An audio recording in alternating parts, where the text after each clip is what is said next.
नमस्कार दोस्तों, geography classes साल एग्ज़ाम में आप सभी का स्वागत है। भारत का भूगोल पढ़ाया जा रहा था, जिसमें राजनीतिक परिवर्तन के इतिहास के बारे में बताया गया। आज़ादी से लेकर के अब तक 28 राज्य और 9 केंद्र शासित राज्यों का जो सफ़र है कैसा रहा, आइए इस इतिहास को इस वीडियो के माध्यम से जानते हैं। इसका पार्ट 1 बन चुका है और उसी के पार्ट 1 का जो वीडियो था उसी के आगे हम पढ़ाना स्टार्ट करेंगे। तो जिन छात्रों ने अभी तक पार्ट 1 नहीं देखा तो पार्ट 1 को ज़रूर देखें। अब हम यहाँ से चलते हैं, हम यहीं से बंद किया था पढ़ाना। तो ये आपका 18 दिसंबर 1961 को पुर्तगालियों के निरंकुशता एवं अनुशासनहीनता के विरोध में गोवा, दमन दीव राज्यों पर भारत ने अधिकार कर इन्हें केंद्र शासित राज्य घोषित कर दिया। 1 नवंबर 1966 के दो भाषी मतलब दो भाषाओं को बोलने वाले द्विभाषी पंजाब का विभाजन किया गया। द्विभाषी पंजाब का विभाजन कर दिया गया। पहले ये पूरा पंजाब था, अब यहाँ पे इसका विभाजन हो गया पंजाब और हरियाणा में। तो जो हिंदी भाषा बोलने वाले थे उसे हरियाणा राज्य, और जो पंजाबी बोलने वाले को पंजाब राज्य। इसका पंजाब की राजधानी चंडीगढ़, हरियाणा की राजधानी भी चंडीगढ़ है। पंजाब के वे ज़िले जो पर्वतीय ज़िले थे वो हिमाचल प्रदेश को दे दिए गए। 2 अप्रैल 1970 को असम राज्य का विभाजन हुआ। तो असम राज्य से गारो खासी जयंतियाँ, जो यहाँ पे गारो खासी जयंतियाँ पहाड़ियाँ थी, उनका विभाजन करके मेघालय राज्य का निर्माण किया गया। मेघालय राज्य बनाया गया आपका। इसके बाद 20 जनवरी 1972 को उत्तरी पूर्वी भारत के राज्यों के पुनर्गठन के अंतर्गत मेघालय, आपका जो मेघालय राज्य है, त्रिपुरा, मणिपुर,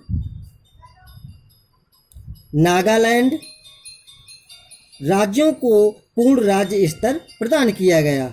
अरुणाचल प्रदेश और मिजोरम को केंद्र शासित राज्य घोषित किए गए। कब? 20 जनवरी 1972 को। 26 अप्रैल 1975 को भारत का संरक्षण प्राप्त सिक्किम जो है राज्य भारत के 22वें राज्य के रूप में देश का अभिन्न अंग घोषित किया गया। 25 जून 1986 को संविधान के 53वें संशोधन द्वारा मिजोरम को देश का 23वां राज्य घोषित किया गया। आपको याद दिला दे, 20 जनवरी 1972 को आपका 20 जनवरी 1972 को जो मिजोरम है वो उसे आपको क्या केंद्र शासित राज्य की घोषणा की गई थी। मिजोरम और अरुणाचल प्रदेश 2 राज्य। 25 जून 1986 को इसे पूर्ण राज्य का दर्जा दिया गया और ये 23वें राज्य के रूप में भारत में जुड़ गया। ठीक है। इसके बाद 8 दिसंबर 1986 को संविधान के 55वें संशोधन विधेयक द्वारा अरुणाचल प्रदेश को 24वें राज्य के रूप में दर्जा प्राप्त हुआ। और 11 मई 1987 को संविधान के 56वें संशोधन के द्वारा गोवा जो केंद्र शासित राज्य था, इसकी घोषणा हुई थी केंद्र शासित राज्य के रूप में गोवा की ना। गोवा और दमन दीव 18 दिसंबर 1961 में शुरू में मैंने बताया था ना। तो इस गोवा को 25वें राज्य के रूप में 11 मई 1987 को 25वें राज्य के रूप में उभर करके आया। और 1 नवंबर याद रहे 2000 में, सन 2000 में मध्य प्रदेश, उत्तर प्रदेश और बिहार का विभाजन हुआ था। मध्य प्रदेश से छत्तीसगढ़ का राज्य का निर्माण हुआ। कब? 1 नवंबर सन 2000 को। ठीक, ये 26वां राज्य आपका बन करके आया जिसकी राजधानी रायपुर थी। इसके बाद 9 नवंबर 2000 को उत्तरांचल राज्य उत्तर प्रदेश से विभाजित होकर के उत्तरांचल राज्य बना जिसकी राजधानी देहरादून है और ये 27वां राज्य बना। इसके बाद 15 नवंबर को आपका बिहार राज्य से झारखंड राज्य का निर्माण हुआ 28वें राज्य के रूप में जिसकी राजधानी रांची रखी गई। फिर ये 2 जून 2014 में 2 जून 2014 को आंध्र प्रदेश राज्य का विभाजन हुआ और इसका विभाजन होकर के तेलंगाना राज्य आपका 29वें राज्य के रूप में निर्माण हुआ जिसकी राजधानी हैदराबाद है। याद रखिए, हैदराबाद राजधानी आंध्र प्रदेश और तेलंगाना दोनों की संयुक्त रूप से 10 वर्षों तक के लिए रखी गई है। 10 वर्षों का समय दिया गया है आंध्र प्रदेश को कि वो अपनी नई राजधानी की जगह तलाश लें, स्थान तलाश लें।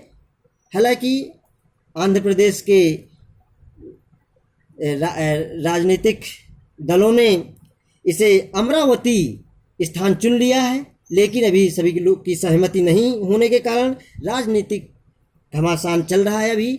अभी राजधानी हैदराबाद ही है, अभी अमरावती पर चर्चा हो रही है आंध्र प्रदेश की। ठीक है, अब इसे तेलंगाना राज्य दिया गया। तेलंगाना ये भी बता दें, तेलुगु भाषियों की भूमि। तेलंगाना का आशय होता है तेलुगु भाषियों की भूमि, यानी तेलुगु भाषा को बोलने वाले लोगों की संख्या इधर ज़्यादा रही, जिस कारण से इस क्षेत्र को तेलंगाना राज्य घोषित किया गया। और 2020 में बढ़ने के बजाय एक राज्य कम हो गया, हमारा जम्मू कश्मीर। जम्मू कश्मीर एक केंद्र शासित राज्य के रूप में सामने आया, तो हमारे 29 राज्यों में 28 राज्य ही बचे और यहाँ पे 2 केंद्र शासित राज्य बने, एक जम्मू कश्मीर और दूसरा लद्दाख।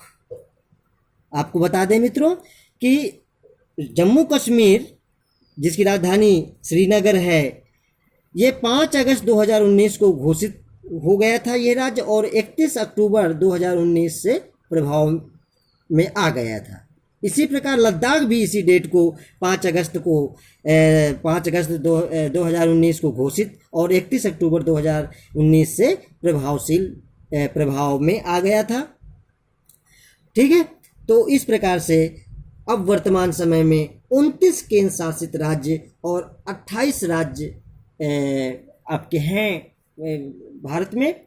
और उम्मीद है कि आप लोगों को ये वीडियो पसंद आया होगा और समझ में भी आया होगा। किसी भी प्रकार की कोई भी आपको दिक्कत आती है तो मेरे कमेंट बॉक्स में ज़रूर उसको कमेंट करें और बताएं। ठीक है, और वीडियो को सब्सक्राइब और लाइक करना ना भूलें एक बार फिर से। ठीक है, थैंक यू।